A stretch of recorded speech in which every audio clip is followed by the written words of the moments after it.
Hey everybody, what is going on? I hope you guys are all doing well, and welcome to another tutorial video. In this video, I'm going to be explaining to you guys how you can delete your Shopify account, so let's get right into it. Now, this process is not familiar to most people because it functions a bit differently than deleting your account on, well, plenty of different services, platforms, etc.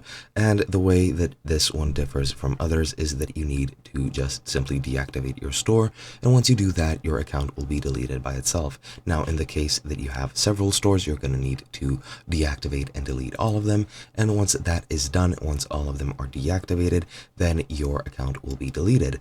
Now, if we go over into our settings from our dashboard, and we go into the plan option in the left menu. As you can see, currently I'm on the trial plan. If I clicked cancel trial, it would deactivate my account as well. However, if you do have a premium plan, you will have the option to deactivate your store from here. And once you click that, enter your password and authorize everything, your account should be deleted. Now, if you want to make sure that your data from your account is that it no longer exists in the Shopify database, you can very easily just go ahead and contact support, and you can send them a message to help you delete your data. There are several